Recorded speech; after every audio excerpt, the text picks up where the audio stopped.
Hello everyone, Gupta English classes में आप सभी का स्वागत है। आज हम लोग इंग्लिश का एक महत्वपूर्ण भाग शुरू करने जा रहे हैं। जैसा कि मैंने आपको पहले बताया था कि इंग्लिश में हम लोग ग्रामर देखते हैं, पैसेज देखते हैं और वोकैब देखते हैं, और तीनों ही सेक्शन हमारे लिए काफ़ी महत्वपूर्ण है। और छोटी से लेकर बड़ी जो परीक्षाएँ हैं सभी में इस तरह के प्रश्न पूछे जाते हैं। यहाँ पर मैं आज आप लोगों को एक स्टोरी के माध्यम से इंग्लिश का जो रीडिंग होता है, उसकी जो कम्प्रीहेंशन होती है, इसके बारे में आपको इंग्लिश लैंग्वेज समझने और समझाने की मैं कोशिश करूँगा।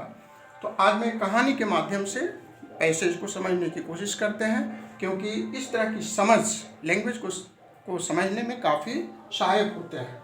तो आज हमारी स्टोरी का एक टाइटल है जो कि the emperor and the Nightingale.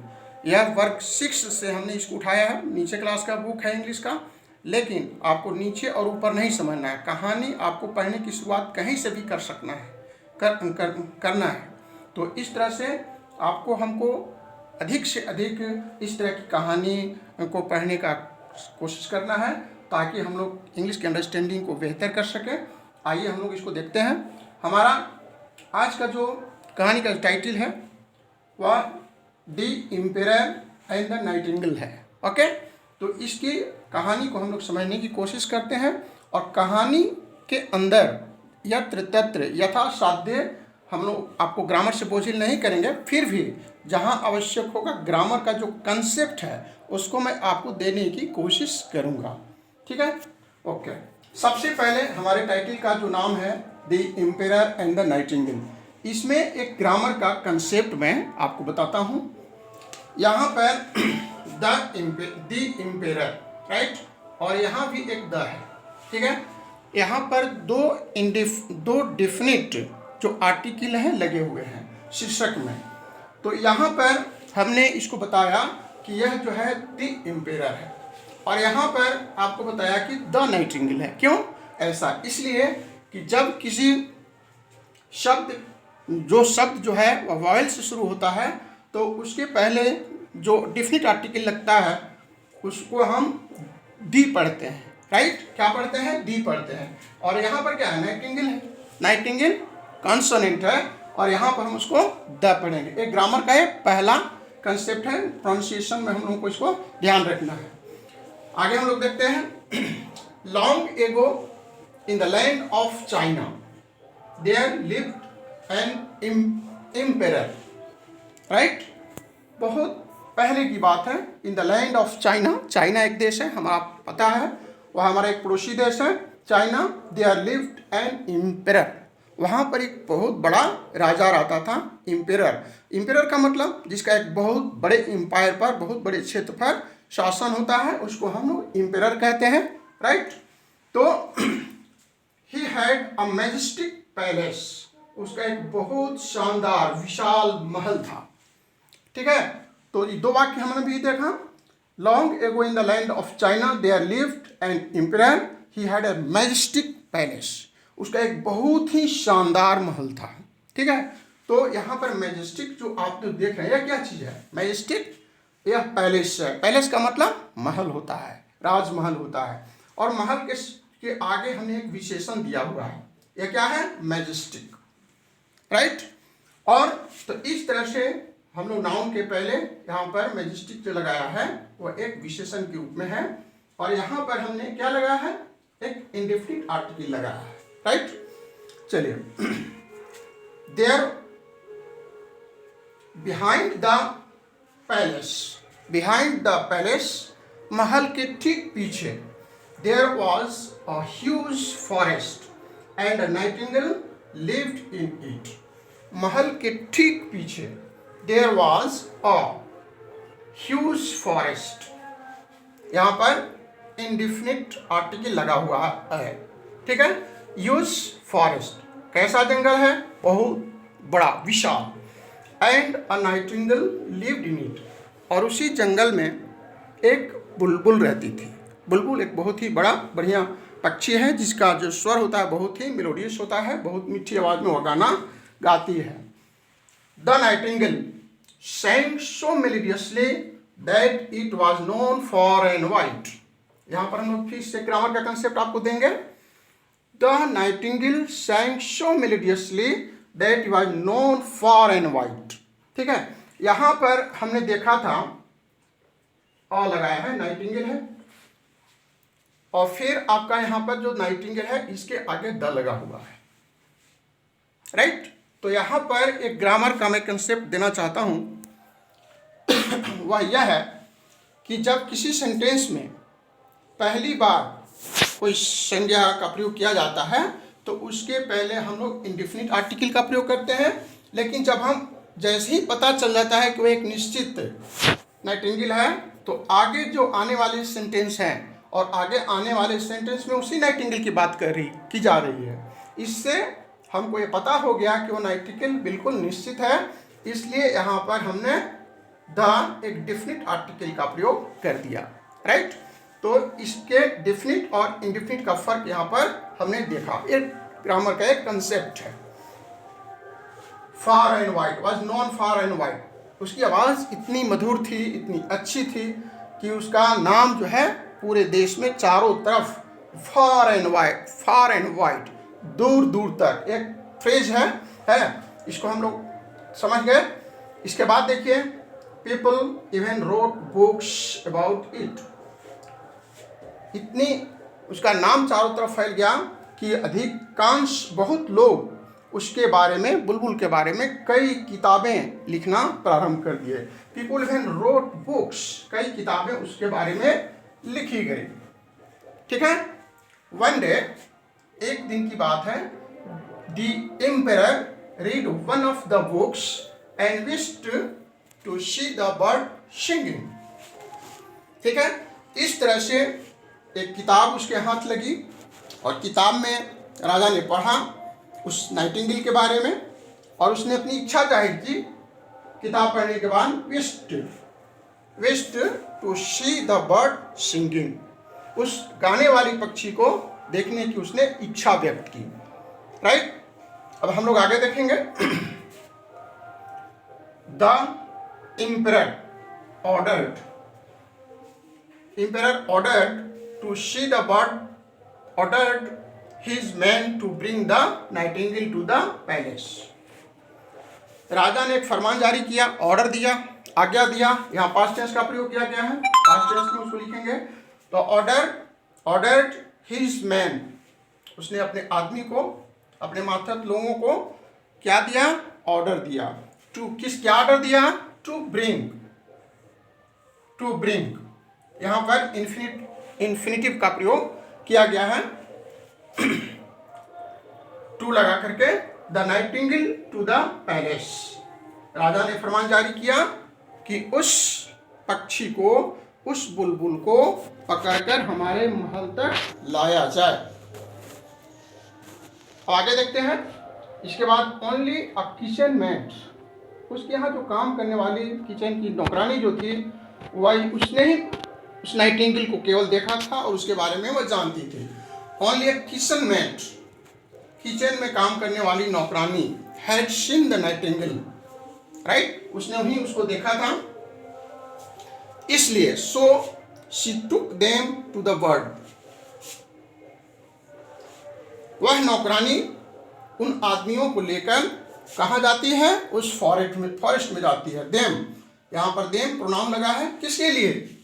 या देम किसके लिए लगा? उस आदमी के लिए लगा ना, जहाँ पर इसके पहले हम लोग ने प्रयोग किया है, उसके लिए them to the bird. The king maid asked the nightingale to come to the palace with him, right. उसने नाइटिंगेल से कहा कि हमारे राजा के महल में चलो, और राजा तुमको मिलना चाहते हैं, देखना चाहते हैं। Nightingale to come to the palace with him, और हमारे साथ हमारे महल में चलने की कृपा करें, कष्ट करें। Yes, the nightingale agreed to go to the palace with them, है ना। यहाँ पर क्या है? Nightingale agreed to go to the palace, वह नाइटिंगेल सबके कहने पर महल जाने को बिल्कुल तैयार हो गई। Agreed to go the palace, कहाँ जाने के लिए तैयार हो गई? पैलेस जाने के लिए। किसके साथ? विथ देम, विथ क्या है, प्रीपोजिशन है, विथ देम, देम ये प्रोनाउन है, ठीक है, उस आदमी के लिए प्रयोग किया गया है जो उसको लेने के लिए वहां पर गए थे। द नाइटिंगेल, द नाइटिंगेल, बार मैं बता रहा हूं, यहाँ पर एक डेफिनिट आर्टिकल का प्रयोग किया गया है। नाइटिंगेल sang, सिंग, सैंग, सिंग, सैंग, इसको आप तो समझने की कोशिश कीजिएगा। यहाँ पर पास्ट टेंस का प्रयोग किया गया। so melodiously that tears came into the emperor's eye, उसने इतना मधुर गाना गाया, इतना मधुर, मेलोडियसली इतना मधुर गाना गाया कि टीयर्स, राजा की आंखों से, एम्परर की आंखों से आंसू निकलने लगे, ठीक है, एम्परर्स है ना, इसका मतलब हुआ राजा की आंखों से, मेलोडियसली गाना उसने कैसा गाया, बहुत ही सुंदर, मेलोडियसली, ठीक है। तो ये यहाँ पर एडवर्ब के रूप में हम इसको बता सकते हैं कि ये कैसा गाना गाया, बहुत ही मधुर गाना गाया, melodiously. He ordered his man, राजा ने, एम्परर के बदले में यहाँ पर ही का प्रयोग किया गया, यह प्रोनाउन है। ही ऑर्डर्ड, ही कौन है, ही किसके लिए आया, ही कम, यह एम्परर के बदले में यहाँ पर ही प्रोनाउन का प्रयोग किया गया।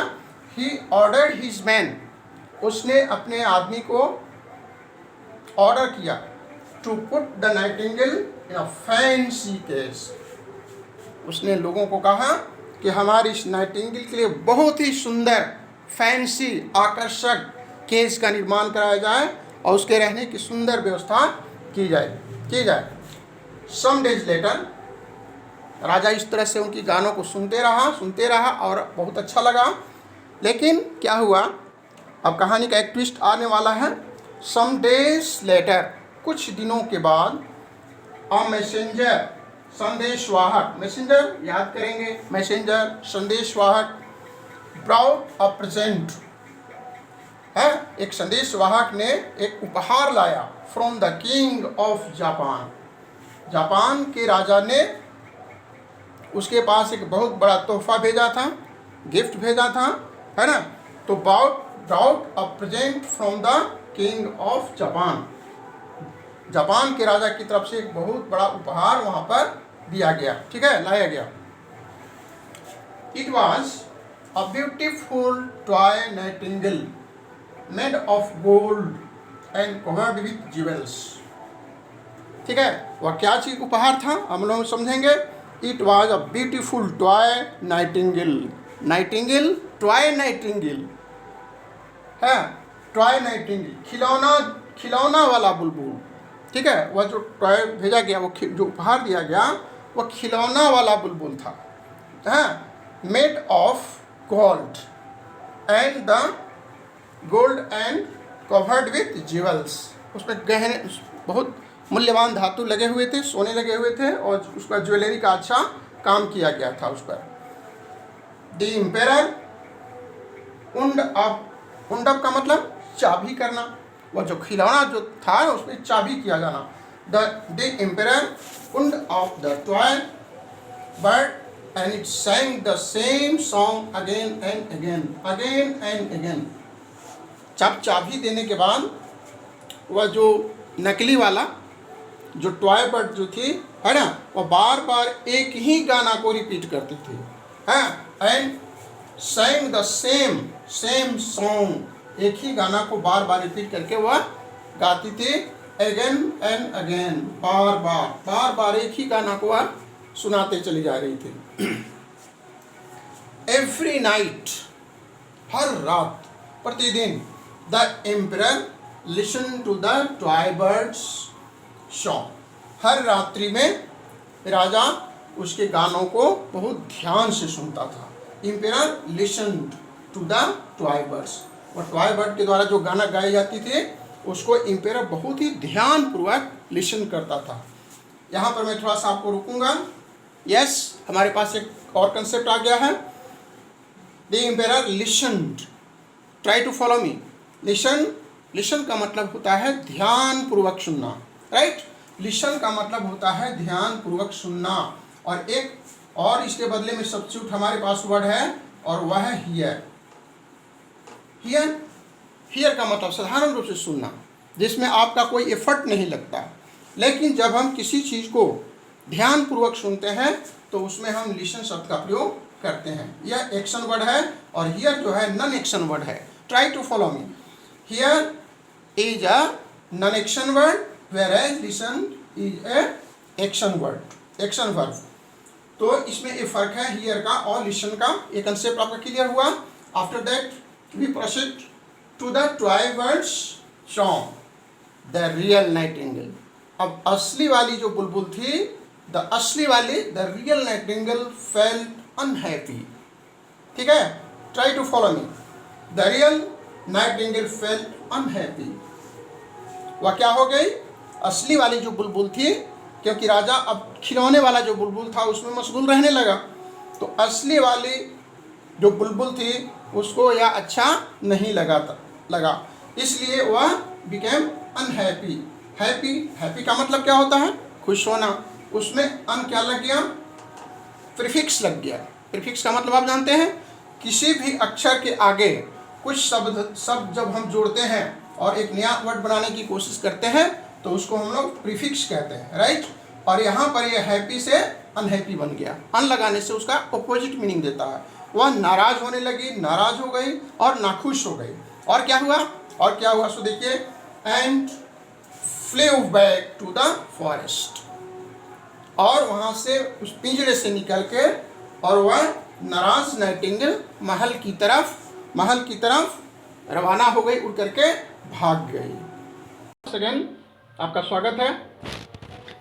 वन डे, एक दिन की बात है, the toy bird broke and no one in the kingdom could repair it. क्या हुआ? वह जो खिलौना वाला बुलबुल था, टॉय बर्ड जो था, broken, right. Break, broke, past form यहाँ पर लगा है वीटो। Break, broke and no one in the kingdom could repair it. और उसके राज्य में कोई भी ऐसा व्यक्ति नहीं था जो उसको रिपेयर कर सकता था।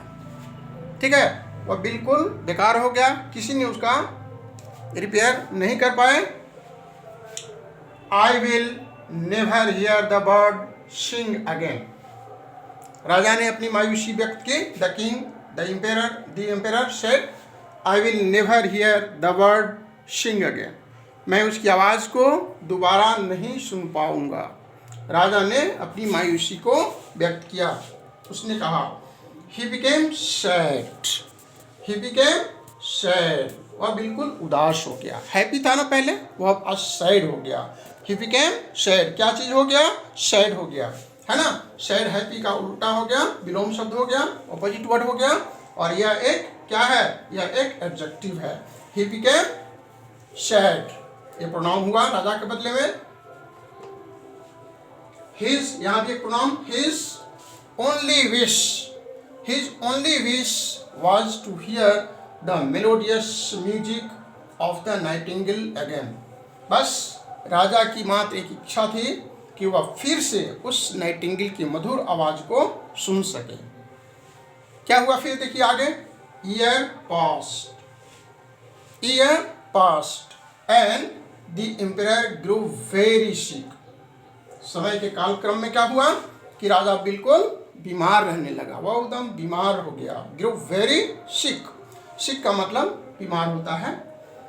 When the real nightingale heard the news, it flew to his window to sing।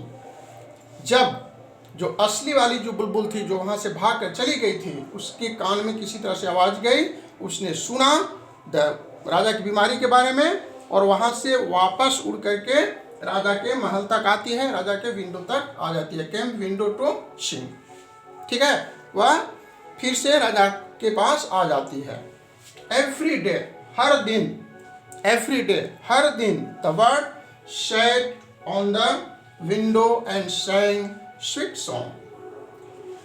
अब बुलबुल फिर से आकर राजा को प्रतिदिन अपना मधुर आवाज़, मधुर संगीत, सॉन्ग, गाना सुनाने लगी। इसका परिणाम क्या हुआ? ही रिकवर्ड, ही मतलब कौन? राजा। ही मतलब राजा। ही रिकवर्ड वेरी सून। संगीत में इतनी शक्ति होती है